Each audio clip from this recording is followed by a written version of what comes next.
நீங்க படிச்சு பாருங்க. கருட புராணம் ஒண்ணு தட்டுங்க கையில எந்த புத்தகம் நேரம் இருக்காது. தட்டி பாருங்க. கருட புராணம் பிளஸ் பிரேதாத்மான் போடுங்க, உங்களுக்கு டீட்டெயில்ஸ் கிடைக்கும்.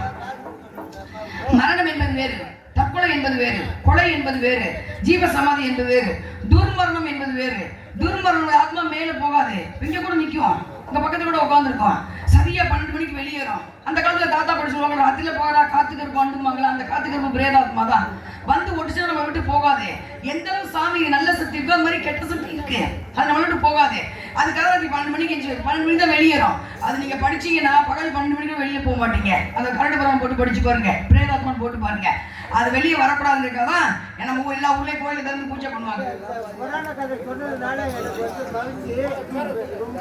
பேரை வச்சு காவக்காரப்பட்டி ஐயப்பன். நன்றி. இந்த புராண கதை பேசுறதுக்கான உருவாக்குறதுக்காக அப்ப வந்து அதுக்கு ராத்திரி 12 மணி கோயிலுக்கு வந்து பூஜை பண்ணுவாங்க. அந்த காலத்துல பூஜை பண்ணி அர்த்தஜாம பூஜை பண்ணி 2 பந்தத்துல தீபந்தத்தை எடுத்துட்டு அப்படியே ஊர்ல வருவாங்க. இப்ப யாரும் பண்றது கிடையாது. வள்ளி சரியா வள்ளியாகிய நான் இந்த ஊர் வரிக்காசு சம்பளமா வாங்கிட்டு போறோம். இந்த ஊர் மக்கள் நல்லா இருக்குன்னு நான் மனசார சாமி பாட்டு பாடும்போது நீங்களும் அந்த சாமி பாட்டை கேட்டா கோயில அர்த்தஜாம பூஜை பண்ணதுக்கு சமம். ஒரு புராணத்தை முழுசா கேட்டா 100 பேத்துக்கு அன்னதானம் போட்டதுக்கு சமம். அவ்வளவு விஷயம் இருக்கு புராண கதையை கேட்பதற்கும், நாடகத்தை நீங்க விழிச்சிருந்து பார்ப்பதற்கும், அறிவியல் ரீதியாக ஆன்மீக ரீதியாக மருத்துவ இவ்வளவு விஷயம் இருக்கு. அதனால நம்ம ஊர் நல்லா இருக்கணுன்றதுக்காக அந்த ஓங்கிற மந்திரத்தை கொண்டு வந்து செஞ்சு பாருங்க. சந்தியா சொல்லிட்டு போனேன்னு ஒரு 5 பௌர்ணமி எடுத்து இங்க ஆரம்பிச்சுக்க கூட நிப்பாட்டி பாருங்க. ஒரு பிரபஞ்ச தொடர்பு கிடைக்கும். 5 வயசு குறையும். வீட்டுல நடக்காத காரியம் நடக்கும். என்னங்க பிச்சி ஐயா தர்மர் வைகுண்டம் நாடகம் அதுல வந்து எல்லா பேரும் இறந்து போடுறாங்க. தர்மர் ஒரு மட்டும் இறக்கவே இல்லை. அது என்ன காரணம் சொல்லிடுறேன்.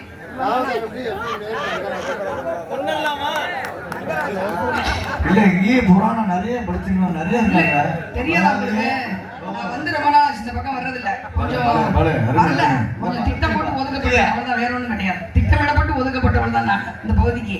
அதை கீறி கேட்கணும்னு சுத்தமா பார்த்துக்கலாம். சொல்லுனே தர்மரும் இறந்தார். என்ன தர்மர் இறந்துட்டாரு, தர்மங்கள் இறக்கவில்லை. அவ்வளவுதான் உண்மை. தர்மங்கள் இறக்கல, தர்மர் இறந்துட்டாரு. நம்ம செய்யற தர்மம் இறக்காது என்னைக்கு, தான தர்மம். சரிங்களா? அப்ப அந்த மந்திரம் சொல்லி பாருங்க, செஞ்சு பாருங்க. ஒரு 5 பௌர்ணமி இங்க ஆரம்பிச்சு இங்க கூட நிப்பாட்டி பாருங்க. ஒரு வித்தியாசம் தெரியும் உங்களுக்கு. ஒரு நோய் தீரும், ஒரு நல்ல ஒரு கான்ஃபிடன்ட் கிடைக்கும் உங்களுக்கு. அவ்வளவு விஷயம் இருக்கு. அந்த ஓங்க வந்தது ரேவதி ராகம். சிவனுக்கு மட்டுமல்ல, எல்லா தெய்வத்துக்கும் பிடிச்ச ரேவதி ராகம்.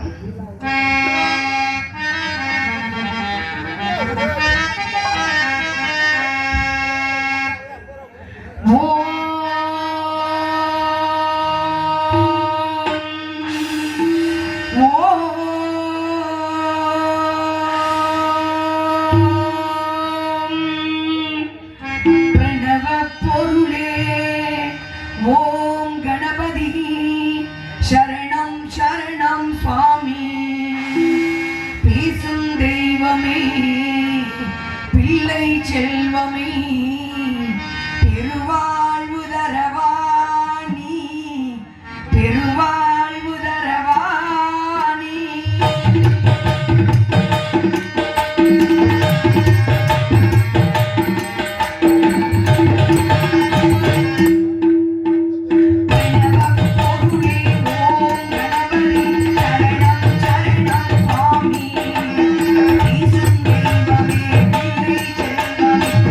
Bye.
தட்டினா உங்க இதயத்துக்கு தான் நல்லது.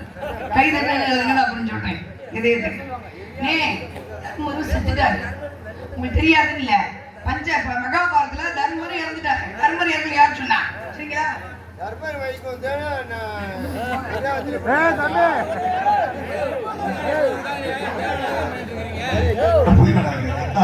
முருகனுக்கு சுருட்டு வைத்து அர்ச்சனை செய்யும் ஊர் எது? குத்துச்செடி, வெள்ளைப்பூ கொண்ட காய் எது? எண்ணெய் செடி, ஆப்பிள் கார்மெண்ட்ஸ், காவல்கார் படிச்ச அப்படி கிட்ட. அண்ணே ஒரே விஷயம், நான் கோச்சிக்காதீங்க, எங்க தம்பி புராணங்கள் கேளுங்க. ஒவ்வொரு ஊர்லயும் ஒரு ஐதீகம் வச்சிருப்பாங்க. சரிங்களா? நான் உண்மையதான் பேசுறேன். எனக்கு ரொம்ப நல்ல பேர் எல்லாமே. சரிங்களா? இந்த பொம்பளை போடாதீங்க போல வாய் இருந்தாலும் மூட மாட்டாங்க. ஒவ்வொரு ஊர்லயும் ஒரு ஐதீகம். யார் ஒரு நாட்டை ஆடுறாங்களோ நல்லா புரிஞ்சுக்கோங்க. யார் நாட்டை ஆடுறாங்களோ அவர்கள் தெய்வத்துக்கு என்ன நிர்ணயிக்கிறாங்களோ அது நிர்ணயிக்கப்பட்டு பூஜை செய்யப்பட்டு. சரிங்களா? யாரு நாட்டை ஆடுறாங்களோ அது நிர்ணயிக்கக்கூடிய வாய்ப்பு சும்மாவே ரொம்ப நல்ல பேர். சரிங்களா? அப்ப ஒவ்வொரு தெய்வங்களும் அதுல உட்பட்டாங்க. இப்ப ஒரு கிருஷ்ணதேவராயர் வர்றாரா, அவர் இந்த பூஜை பண்ணாரு அந்த பூஜை பண்ணும்பாரு. விஜயராக பேரரசு வர்றாரா, இது வேணா அது பண்ணு. அலாவுதீன் கிருஷ்ணன் வர்றாரா, பூஜையே பண்ணாரு. சரிங்களா? இவ்வளவு இருந்துச்சு. அதனால நம்ம விராலிமலை சொல்லுவாங்க, சுருட்டு வச்சு உனக்குன்னு சொல்லுவேன். நான் இது எனக்கு இந்த உடன்பாடு கிடையாது. நான் முழுசா புராணம் தான் பேசுவேன். இதுக்கு போய் அங்க என்ன வச்சாங்க? சரிங்களா? சூட்டு போய் எனக்கு தெரியல. அவரும் சூட்டு குடிச்சிருக்காரு. முருகனை கேவலப்படுத்துற மாதிரி இல்லை, கோவரமா வராதா எனக்கு. சரிங்களா? முருகன் சூட்டு குடிப்பாரா, கருப்பு ஜாமி குடிப்பாரு. அப்ப இது அசிங்கப்படுத்துற மாதிரி தான். யாரோ ஒருத்தர் ஆலத்தூரை சேர்ந்த கிளர்க் மாணிக்கம் அவர்கள் இங்கு வள்ளியாக நடிக்கும் சாந்திஸ்ரீ அவர்களுக்கு 100 ரூபாய் அன்பளிப்பார்கள். என்னடே சும்மா நான் பேசுற நேரம் ஐயப்பன் பாட்டுவான உங்களுக்கு விஷயம் சொல்லணும். சரிங்களா? கொஞ்சம் அறிவியலுக்குள்ள போங்க. புராண கேள்வி தான் இருக்கீங்க. சொல்றேன் உனக்கு.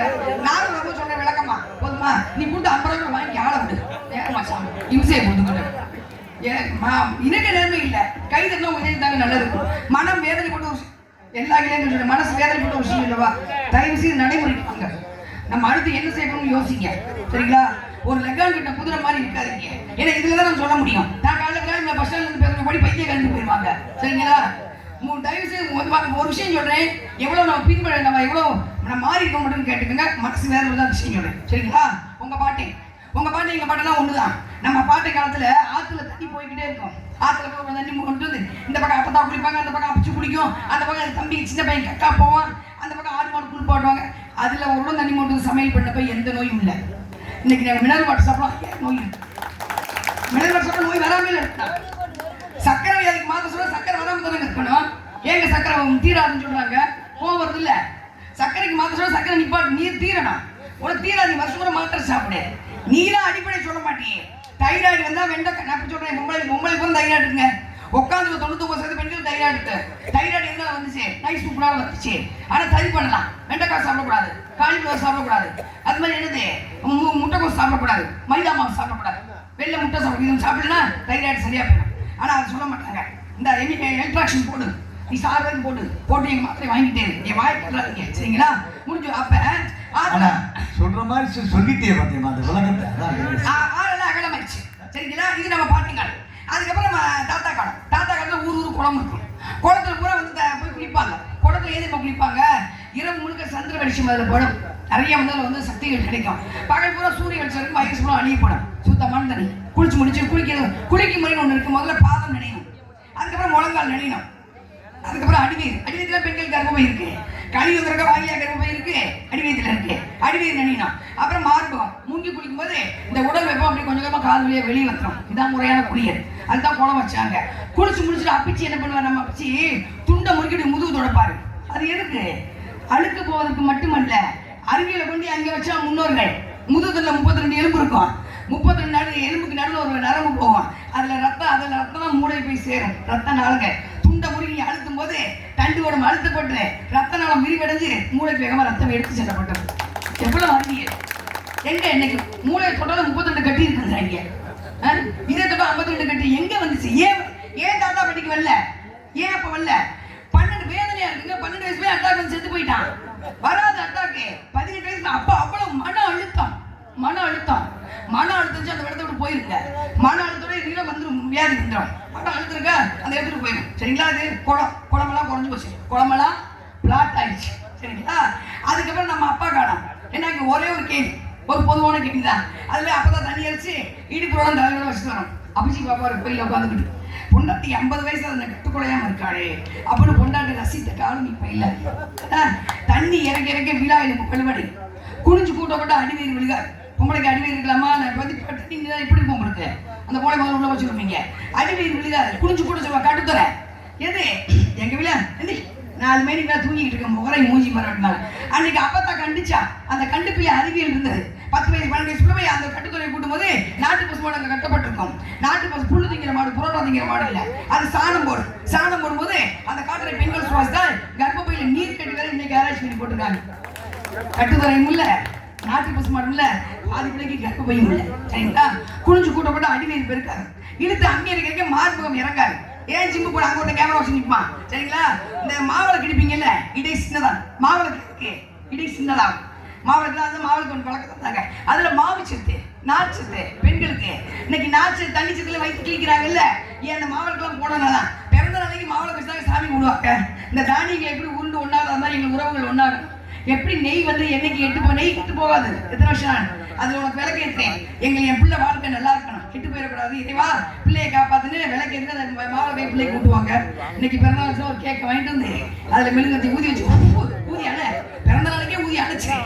வெட்டு குத்து என்னென்ன அவசரம் அத்தனை நீங்க கேட்குவாங்க வேணாம்னு அதுல மெதுவெது உள்ளே பிள்ளையை ஊதி அணைக்க சொன்னாரு. சரிங்களா? அவசரமா சொல்லக்கூடாது, புரிஞ்சு வச்சுக்கலாம். அப்புறம் கேணியெல்லாம் காணாம போச்சு. படிகள் சொன்னாங்க நம்மளாம் சின்ன பிள்ளையா இருக்கும் போது அங்கங்க அடிவைப்பு இருக்கா, அடிவைப்பு தண்ணி அடிச்சு குடிச்சு வருவோம். இப்ப எதை குடிக்கிறீங்க? Water bottle. அடுத்து என்ன செய்வீங்க? இன்னொரு 5 வருஷம் கழிச்சு காதல இருக்க ஒரு தோட்டம் அவுத்து கொடுத்துட்டு குழந்தைக்கு ஒரு தனி வாங்கி கொடுக்குற சூழ்நிலை வரும். அப்படி சூழ்நிலை வராம இருக்குன்னா யாரும் மனசு வச்சு இளைஞர்களாம் மனசு வச்சு வரும் மழைநீரை சேகரித்து மரங்களை பாதுகாத்து தண்ணீரை சேமித்தால் மட்டுமே இனி வரும் சந்ததிகள் வாழ்வார்கள். உங்க சந்ததியை பார்த்து உங்க கையில போயிட்டு வர ஐயப்பன் பட்டு பண்ணி. சரிங்களா? எனது வீட்டு தோட்டத்தில் மல்லிகை வச்சு புத்தினால் மல்லிகள் ஒவ்வொரு பக்கம் கலந்து அந்த நான் தொடுக்கு பாடி பூவும் பெண்ணும் ஒன்று. பிறந்த வீட்டுக்கு பெருமையும் புகுந்த வீட்டுக்கு புகழையும் தரப்படுவீர்கள் பெண்கள். பிறந்த வீட்டு பெருமைகளை புகுந்த வீட்டிலே பேசக்கூடாது, புகுந்த வீட்டு கஷ்டங்களை பிறந்த வீட்டிலே கூறக்கூடாது என்பது பெண்மையின் தத்துவம். பெண்ணாகப்பட்டவள் பிறந்த இடமாக சென்று வாழ்விடம் கடைசியை கணவனாக இருக்கும். கணவனுக்கு கட்டுப்படலாம் பெண்கள். வண்டி ஓட சக்கரங்கள் 2 மட்டும் வேண்டும், 2 ஒன்று செய்தால் எந்த வண்டி ஓடாது. நம்மளாம் சின்ன பிள்ளை நீங்களாம் வந்து யாரும் பெரிய ஆள் கிடையாது, பம்பர கட்டத்தில் இருப்பீங்க. இப்போதானே கம்ப்யூட்டர் எலும்பெல்லாம் தேவை போகுது. அந்த பம்பர்களை சாட்டை சுற்றிப்பீங்க. சாட்டை எவ்வளோ சுற்றிருக்கீங்களோ கையில் எவ்வளோ விட்டுறீங்களோ அது வரை பம்பரம் சுற்றும். நாமெல்லாம் பூமியை சொல்ல வந்து பம்பர் கட்டை. சரிங்களா? சாட்டை தெரியுமா? எப்போ பிறக்கணும், எப்போ சாணி, எப்போ அசிங்க பண்ணணும், எப்போ அவமானம் பண்ணணும், எப்போ சொத்து எப்போ சொத்தை இழக்கணும் அப்படி சொல்லி இந்த பூமியை சொல்ல விட்டுருக்கான். இந்த பம்பர் கடை ஒரு நாள் கீழே விழுந்துடும். பம்பர் கடை கீழே விழுந்தா அக்கம் பக்கம் உள்ள போடு தாய் தந்தையோட நேசத்தோடு கணவன் மனைவி உண்மையான பாசத்தோடு வாழ கற்றுக்கொள்ளுங்கள். சாதனை செய்து பெரியாளாவதை விட அடுத்தவர் மனங்களை வேதனைப்படுத்தாமல் இருந்தால் அதுவே மிகப்பெரிய சாதனை என்று கற்றவர்கள் கவிஞர்கள் கூறியிருக்கிறார்கள். இருமுடிதாங்கி ஒரு மனதாகி குருவெனவே வந்தோம், இருவினை தீர்க்கும் யமனையும் வெல்லும் திருவடியை காண வந்தோம்.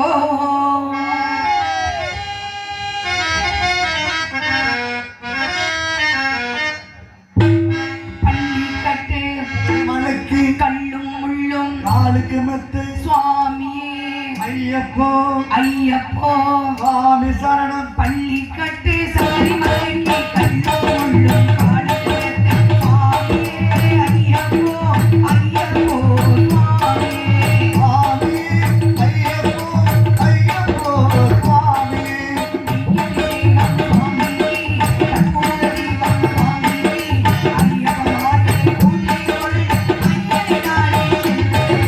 சபரிமலைக்கு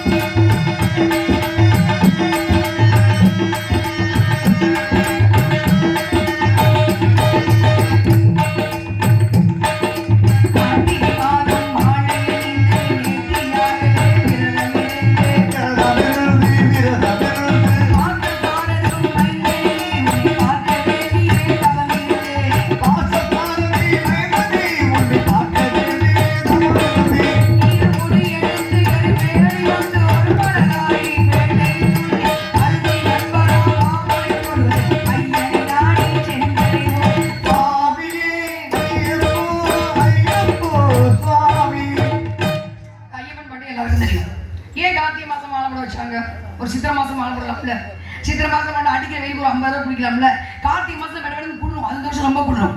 பொண்டாடி புருஷன் போருக்குள்ள இழுத்து பொத்தி தூங்குறா, 2 பேரும் பிடிச்சு வச்சான். ஏன் தெரியுமா? அறிவியல். நீங்க நல்லா இருக்கணும்னா 40 நாள் ஒரு மாத சாஸ்திரம். 40 நாள் விரதம் வந்தீங்கன்னா எந்த நோய் உங்களுக்கு வராது. அந்த விரதத்துக்கு அவ்வளவு மகிமை இருக்கு. 40 நாள் வந்து காப்பு கட்டுவாங்க தெரியுங்களா கோயில்ல?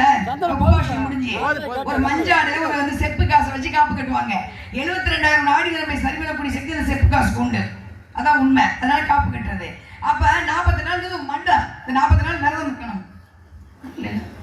40 நாள் விரதம் இருக்கணும். அப்ப என்ன பண்ண? கார்த்திகை மாசம் விரதம் வச்சாங்க சித்தர்கள். நீங்க சித்திரை மாசம் நிறைய வேர்க்கும், சிறுநீர் போகாது. மார்கழி மாசம் நிறைய சிறுநீர் போக வேர்க்காது. இது உடல் மாற்றம். அப்ப கார்த்திகை மாசம் சாப்பிடுறோம்ல சாப்பாடு, நண்டை சாப்பிடு, மீனை சாப்பிடு, கறி சாப்பிடு, கண்ட கஷ்டமானதெல்லாம் சாப்பிடுறோம்ல, அதை பிரிக்கிறாங்கல்ல, ரத்தம் தனியா மனம் தனியா, அந்த ஜீரண உறுப்புகள் அதிகமா வேலை செய்ய மாட்டாங்க. சித்தர்கள் பார்த்தாங்க, விட்டா நம்ம வருஷம் பூரா கறி தும்பாங்க. அதனால கார்த்திகை மாசம் மாலையை போட்டு கறியை நிப்பாட்டும். 40 நாளைக்கு மாலை போட்டா அசைவத்தை நிப்பாட்டுவீங்க, உடம்பு லேசாயும், வேர்வை மணக்கம். முடிஞ்சுச்சா 40 நாள். அதுக்கப்புறம் 40 நாள் மாலோட கோபம் வராது. மாலை ஒட்டினே கோப்பட வைக்காது, ஆன்மா சுத்தமாயிடும். 40 நாளைக்கு காலையில் 4 மணிக்கு எழுந்துச்சு, வெள்ளன 4:30 மணி பிரம்ம முகூர்த்த நேரம். அதுக்கு ஏன் பிரம்ம முகூர்த்த நேரம் பேர் வந்துச்சு? சரஸ்வதி எழுந்து ஏற்றி புரட்டி படிக்க நேரம் புராணம். ஆனா அந்த நேரத்துல மேல இருந்து பிரபஞ்சத்துல 2 வகைக்காட்டு கீழே இருந்து ஆக்சிஜன். ஏற்கனவே பூமியில 3 வகை ஆக்சிஜன் இருக்கு. இந்த 5 வகை ஆக்சிஜன் சுவாசத்தை அமிர்தம் சாப்பிட்ட வைப்பாங்க. அப்ப 40 நாள் உங்களை நீங்க அமிர்தத்தை சாப்பிடுறீங்க. அப்புறம் கோயில போய் குளிச்சுட்டு இப்படி ஊக்கி போடுவீங்க, இப்படி கொட்டு போடுவீங்க, இப்படி கொட்டு போட்டு புடிக்க போலாமே. இது ஸ்வஸ்திகம், ஒரு முத்திரை. இந்த வலது கை வந்து இடது பக்க காதை பிடிச்சி இழுந்துச்சுன்னா வலது பக்கம் முளைக்கிற ரத்தோட்ட வேகமா போகும். இந்த இடது கை வந்து வலது பக்க காதை பிடிச்சி இழுந்துச்சுன்னா இந்த பக்கம் முளைக்கிற ரத்தோட்ட வேகமா போகும். உட்காந்து தோப்பு வரும்போது முழங்கால் வலி வராது. அறிவியல் பண்ணி எங்க வச்சாங்க பாருங்க. அப்புறம் வந்து மாலை போடுறது நெத்தியில குங்குமம் வச்சு தீரலாம். இந்துக்கள் சாஸ்திரமே குங்குமம். அது அந்த மதத்துக்கு மட்டுமல்ல, நெத்தியில குங்குமம் இருந்தா கணவனாக நீடிக்கும். பெண்கள் கல்யாணம் குங்குமம் இங்க பொட்டு வைக்கணும். மகாலட்சுமி நிரந்தரமா இருக்குதான். இங்க பொட்டு வச்சு நீங்க புருஷனை வெளியே போன காரியம் சுபமாகும். நெத்தியில குங்குமம் வந்தா கெட்ட சக்தி பக்கத்துல வராது. நெத்தியில குங்குமம் வந்தா மெஸ்மரிஷம். 2 புறத்து மத்தியில மந்திரத்தை சொல்லுவாங்க. எப்பேற்பட்ட பொம்பளை ஆம்பளை மயங்கிடுவாங்க. ஆனா குங்குமம் வச்சா அந்த மந்திர சக்தி படிக்க மாட்டோம். நெத்தியில குங்குமம் சூரியனை வணங்கினா சூரியன் அல்ட்ரா கதிர்வீச்சு, விட்டமின் டி, எலும்பு இவ்வளவு உஷர். 2 ரூபா குங்குமம் தான் எங்க வைக்கிறோம்? ஒட்டுப்பட்டா வச்சு வாழ்க்கையை ஒட்டாம போச்சு, முடிஞ்சு போச்சு. அதுக்கப்புறம் என்ன பண்றீங்க? இப்ப வரை பஜனை பாடுறதுக்கு ராத்திரி சாயந்தரம் பஜனை பாடுவீங்க. கை தட்டி பஜனை பாட வச்சாங்க. ஏன்? இந்த கையில உள்ளங்கையில காந்த சக்தி உங்களுக்கு தெரியாது. இந்த ரேகை பாருங்க, இது வரைக்கும் 99 வயசு, இது நீ பட்டதா 77 வயசு. உள்ளங்கையில தான் குங்குமம் தருவாங்க. இப்படி வாங்கி இப்படி தொட்டு இப்படிதான் வைக்கணும். இந்த விரல தான் வைக்கணும். நான் மகிமை. அது மாதிரி நீங்க ஏதாவது பெரிய கோயில் போனீங்கன்னு வச்சுக்கோங்க. இப்ப தஞ்சாவூர் கோயில் போறீங்க, நம்ம ஸ்ரீரங்கம் போறீங்க, தலைவாசல் இப்படி தொட்டு வைப்பீங்க. ஏன்? உள்ள சூரியனை வேலை ஆரம்பிச்சிடும். அப்ப இந்த உள்ளங்கையில இருந்து தெய்வ சக்தி உடம்புக்குள்ள வந்துடும். அதனால சில கோயில் நமக்கு அழுகு வர்றது. அவ்வளவு காந்த சக்தி. உள்ளங்கையில குங்குமம் நல்ல தேய்க்கிறதே இல்லை. யாராவது மயக்கம் போட்டு வந்துடுவாங்க. என்ன செய்வீங்க? வேகமா பார்த்து தேய்ப்பீங்க. அப்ப இந்த காந்த சக்தி சுப்ரேஷ் ரத்தத்தை துரிதப்படுத்த சக்தி. அவ்வளவு மகிமை இருக்கு. அற்புதமான இந்த காந்த சக்தியில இன்னைக்கு புகழைய வச்சு கிச்சு கிச்சு கிச்சு தேய்ச்சி காந்த சக்தி கூட அடிச்சுக்கிட்டு இருக்கோம். சரிங்களா? 2 கையை தட்டும் போது 2 காந்த சக்தி சேர்ந்து இதயத்துக்கு வேகமா ரத்தம் எடுத்து செல்லப்படுது. ஒரு நாளைக்கு 1,50,000 இதயம் துடிக்குது. அதுக்கு ரத்தம் எடுத்து. அதனாலதான் கோயிலில் கும்பி அடிக்கும் பழக்கத்தை கொண்டு வந்தாங்க, கைதட்டும் பழக்கத்தை கொண்டு வந்தாங்க. என்ன பார்த்தா ஆத்தா பிள்ளை தூக்கிட்டு வச்சுக்கோம். அப்ப சோறு குழம்பு கூட்டு பாயசம் நீ சாப்பிடு தாத்தாவை கூட அத்தை குடும்பம் உறவுகளை வளர்த்தாங்க. கஞ்சி நாய் கூத்து, கஞ்சி பூனை கூத்து, நண்டூர் வரைக்கும் சில பிள்ளைங்க எழுதி சிரிச்சு பிள்ளைங்க பாதுகாத்து போட்டது. நீங்க செல்போனை கை எடுத்து மூக்குல சோறு ஊட்டிக்கிட்டீங்க. அப்புறம் 40 நாளைக்கு காமம் வராது. காமம் 40 நாளைக்கு வராது. வீரியம் நான் சொல்ல அகத்தியர் சொல்லிக்கிறார். வீரியம் சேகரிக்கப்படுகிறது. அப்படியே லிங்கமா மாறிடும் வடிவத்துல. அதோட பழனிக்கு போவீங்க, செவ்வாய்க்கு கதை வச்சு சுவாசிப்பீங்க. ஐயப்பன் கோயில் போவீங்க, சஞ்சீவி அதையும் சுவாசிப்பீங்க. வீட்டை சுத்தி கார்த்திகை மாதம் முடிச்சுடும், முளைச்சு வரும், அதை போல சுவாசிப்பீங்க. உடம்போட தங்கமா மாறிடும். அப்படியே வீட்டுக்கு வந்தா எந்த நோயும் எதிர்க்கக்கூடிய சக்தி அந்த வீரியலிங்கத்துக்கு முன்ன அகத்தில் எழுதி வச்சிருக்காரு. அதனால கார்த்திகை மாசம் மாலை போட வச்சிரு. சரிங்களா? அழுகை ஏற்றம் ஏறும் போது மகனை பணிகாட்டிடவே வந்திடுவார். மண்பொழி ஏறி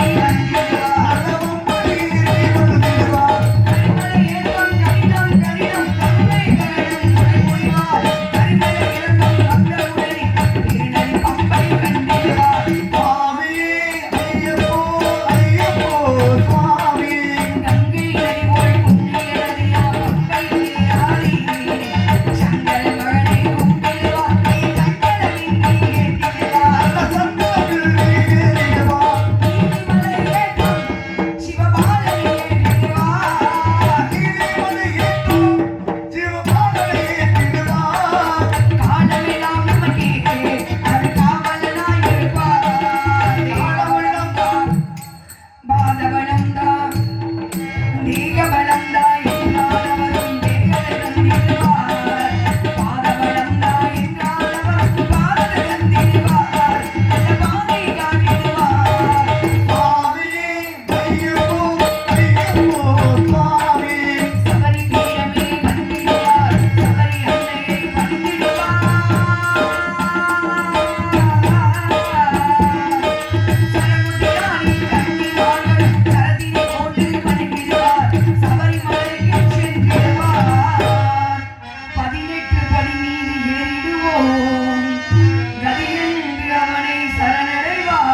காலுக்கு மெத்தை சுவாமியே ஐயப்போ ஐயப்போ சுவாமி சரணம் பள்ளி கண்டே சபரிமலைக்கு கண்ணும் முள்ளும் காலிலே சுவாமியே ஐயப்போ ஐயப்போ சுவாமியே சரணம் ஐயப்பா சுவாமி சரணம் ஐயப்பா சரணம் ஐயப்பா சுவாமி சரணம் ஐயப்பா சரணம் ஐயப்பா சுவாமி சரணம் ஐயப்பா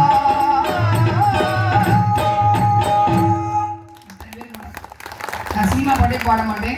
ஆனால் ஒரே ஒரு விஷயம், இப்போ உள்ள வாலண்டியர்ஸ்க்காக நீங்கள் வாட்ஸ்அப் வச்சுக்கோங்க, தொலைக்காட்சி பாருங்க, நான் வேணான்னு சொல்ல, வீடியோ பார்த்துக்கிட்டே ஒன்று சொல்ல, ஆனால் கொஞ்சம் வாழ்க்கையும் பாருங்கள் சரிங்களா. ஒரே ஒரு விஷயம், சின்ன விஷயம், எல்லாருக்கும் அம்மா இருப்பாங்க. 70 வயசாக இருந்தாலும் சரி, 50 வயசாக இருந்தாலும் சரி, 40 வயசாக இருந்தாலும் சரி, போய் பக்கத்தில் உட்காந்து அம்மா நீங்கள் சாப்பிட்டியான்னு கேளுங்க, அழுக ஆரம்பிச்சிருவாங்க. அவங்க நீங்கள் பட்டுப்படம் எடுத்து கொடுக்க வேணாம், நகை எடுத்து கொடுக்க வேணாம். யாரோ ஒருத்தர் வாட்ஸ்அப்பில் 1000 மெசேஜ் போடுறீங்களே, சாப்பிட்டியா, குட் நைட் குட் மார்னிங் சொல்றீங்களே, பெத்ததாய் பக்கத்தில் இருப்பாங்கல்ல, பக்கத்தில் அம்மா நீ சாப்பிட்டியாமான்னு கேளுங்க. அப்பா பக்கத்தில் அப்பா நீ எனக்காக ரொம்ப கஷ்டப்பட்டியாப்பா அப்படின்னு மட்டும் சொல்லுங்க, அவங்க அழுக ஆரம்பிச்சிருவாங்க. இதை விட சொர்க்கம் அவங்க வேற எதுவும் கிடையாது. சின்ன சின்ன விஷயம் வச்சுக்க, தயவுசெய்து வச்சுக்க. அது மாதிரி சின்ன பிள்ளைல நீங்கள் 1வது படிக்கும் போது உங்கள் பக்கத்தில் அது ஆம்பளை பிள்ளையோ பொம்பளை பிள்ளையோ ஒரு மிட்டாய் வேணும்னு கடிச்சு கொடுத்துருக்கோம். அது அப்புறம் கொஞ்சம் வளர்ந்துன்னே நமக்கு பாடம் சொல்லி கொடுத்துருக்க டீச்சர், அது அதுக்கப்புறம் இன்னும் கொஞ்சம் வளர்ந்துன்னே அப்பா சொல்லி கொடுத்த பக்கத்து வீட்டுக்காரவங்க, அதுக்கப்புறம் காலேஜ் போனோன்னே முதல் காதல், கண்டிப்பாக காதல் வராமல் இருக்காது, முதல் காதல், அதுக்கு நல்ல விஷயம் சொல்லி கொடுத்தவங்க, பாதையை வழிகாட்டினவங்க, இப்படி தான் வாழணும்னு சொல்லி கொடுத்தேன். யாரும் உங்கள் பக்கத்தில் இருக்க மாட்டாங்க, எல்லாமும் எங்கேயும் இருப்பாங்க. அவங்க எல்லாம் வந்து ஓரமாக உட்காந்து எங்கேயாவது தனியாக போய் உட்காந்து நினச்சி பாருங்களே, கண்ணில் ஒரு சில கண்ணீர் துளி வரும். அவங்களுக்கு நன்றி சொல்லிடுங்க. ஏன்னா கண்டிப்பாக நம்ம வாழ்க்கையை நிறைய பேர் பின்னாடி இருப்பாங்க, அவங்க நம்ம கூட இருக்க மாட்டாங்க, எங்கேயும் இருப்பாங்க இல்லாம கூட இருப்பாங்க. அவங்க நன்றி சொல்லிட்டு தனியாக அவங்க நினைச்சு பாருங்களே, கண்ணோரத்து ஒரு ஈரம் வரும் சரிங்களா. அந்த தாய்க்காக அம்மா பாட்டு பாடுங்க. இதோ ஒரு பாட்டு உன் காதில் கேட்கும் போது சில ஞாபகம்